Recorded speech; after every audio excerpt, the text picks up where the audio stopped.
یہ جو قرآن میں آتا ہے تجلی ربہ للجبل، رب نے پہاڑ پر اپنی تجلی ظاہر کی، اس کی کیفیت اللہ ہی جانتا ہے۔ علماء کہتے ہیں کہ اللہ اور مخلوق کے درمیان بہت سارے پردے حائل ہیں، جس کی وجہ سے مخلوق اللہ کی زیارت نہیں کر سکتی۔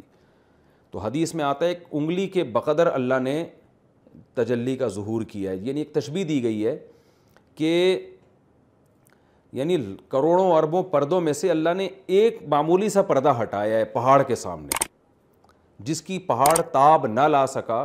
اور حدیث میں آتا ہے کہ اللہ اگر اپنا جو چہرہ ہے نا، اپنی جو ذات ہے، وہ کائنات اور اللہ کے درمیان جو پردے ہیں وہ اگر اللہ ہٹا دیں تو لأحرقت سبحات وجہہ، اللہ کے چہرے کی جو روشنی ہے نا، اور اس کا جو نور ہے، جو اس کا جلال ہے، وہ کائنات کو جھلسا کے ختم کر دے وہ۔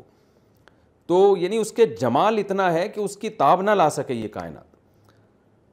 تو سوچئے کہ نبی صلی اللہ علیہ وسلم نے فرمایا کہ جب قیامت قائم ہوگی تو اللہ تعالیٰ بندوں کو اپنا دیدار کرائیں گے۔ اس وقت اللہ آنکھوں میں یہ قوت پیدا کریں گے کہ اللہ کے جمال کا لوگ مشاہدہ کریں۔ ادراک نہیں کر سکتے، ادراک الگ چیز ہے۔ قرآن میں آتا ہے لا تدرکہ الابصار، نگاہیں اللہ کا ادراک نہیں کر سکتی، نہ دنیا میں نہ آخرت میں۔ ادراک کہتے ہیں کسی چیز کی حقیقت تک پہنچ جانا۔ جیسے ہم کہتے ہیں نا ایک آدمی نے ایک چیز کا ادراک کر لیا، اس کو سمجھ میں آ گیا ہے وہ، تو یہ مخلوق کے حق میں تو ممکن ہے کہ آپ کسی چیز کا احاطہ کر لیں۔ اللہ کے لیے ادراک ممکن نہیں ہے، دیکھنا ممکن ہے۔ لوگ دیکھیں گے قیامت کے دن اللہ کو، لیکن اللہ کی پوری حقیقت کا تک پہنچ نہیں پائیں گے، وہ ناممکن ہے، کیونکہ اللہ کی ذات لامحدود، اس کا جمال لامحدود ہے۔ تو اس لیے نظر ضرور ہوگی اس پر، اللہ کی ذات پر نظر ضرور ڈالیں گے لوگ۔ تو حدیث میں آتا ہے کہ اس نظر میں اتنی لذت ہوگی، اتنی لذت ہوگی اللہ کے جمال کا جب مشاہدہ کریں گے، حالانکہ وہ پورا مشاہدہ نہیں ہوگا۔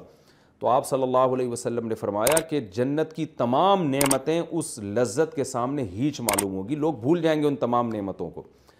تو اس سے بھی ہمیں پتہ چلتا ہے کہ جس جمال کی تاب پہاڑ نہ لا سکا ہو، اور موسیٰ کلیم اللہ پہاڑ کو دیکھ کے بے ہوش ہوئے موسیٰ علیہ الصلوۃ والسلام، تو وہ جمال کیسا ہوگا۔ اور جب اللہ آخرت میں ہماری آنکھوں میں یہ طاقت دے گا کہ ہم اس جمال کا تھوڑا سا حصہ برداشت کر پائیں، تو وہ جمال کیسا جمال ہوگا۔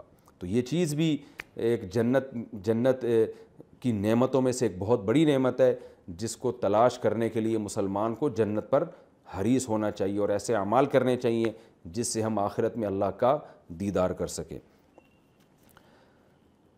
اس کے بعد جو اللہ نے موسیٰ علیہ السلام سے فرمایا، جب موسیٰ علیہ السلام بے ہوش ہوئے، پھر ہوش میں آ کے اللہ سے توبہ استغفار کیا، تو اللہ نے کیا فرمایا؟ انی اصطفیتک علی الناس برسالاتی وبکلامی، اے موسیٰ میں نے تجھے منتخب کر لیا ہے لوگوں پر اپنی رسالت اور اپنے کلام کے ساتھ۔ فخذ ما آتیتک وکن من الشاکرین، جو تورات میں جو تجھے میں دے رہا ہوں اس کو مضبوطی سے تھام لے۔